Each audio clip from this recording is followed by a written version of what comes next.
Welcome to America Uncovered. I'm Chris Chappell. So marijuana stands in an awkward legal gray zone.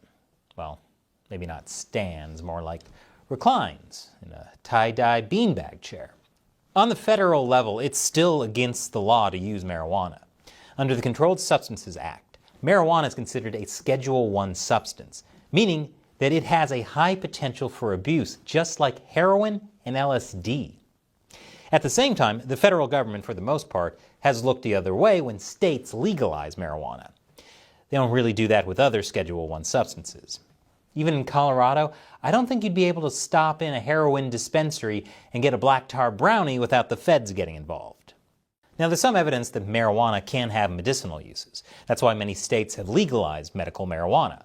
And yeah, some states have legalized recreational use as well, because they're not like a regular mom. They're a cool mom. But did you know that if you register to get medical marijuana, you can't own a gun? I was in constant pain probably for well over 20 years. Jamie Mead has struggled with rheumatoid arthritis and spinal stenosis for 15 years. Vertebrae to vertebrae, so they had to go in. Back and neck surgeries and prescription drugs helped, but still I have, at the end of the day, agonizing pain. So I started looking into this medical marijuana, not knowing much about it. Jamie didn't get very far because a local dispensary told him he couldn't renew his concealed weapons license if he had a medical marijuana card. And I thought that was very interesting, plus somewhat unfair. I mean, if it's a prescribed medication, why would the FDLE or any governing agency step in? Yeah, why would they step in? It's not like they stop people from getting guns if they get any other medical treatments. Is that an eye patch? Better stick to swords, you stinking pirate.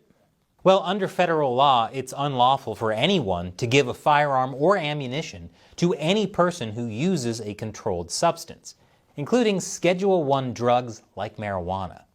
So whenever you fill out a Form 4473 to buy a firearm, and you're asked if you're an unlawful user of marijuana, you'll have to tick yes, even though your marijuana use is prescribed by a doctor. The form warns that the use or possession of marijuana remains unlawful under federal law, regardless of whether it has been legalized or decriminalized for medicinal or recreational purposes in the state where you reside. This means you'll be unable to buy guns or renew your gun license.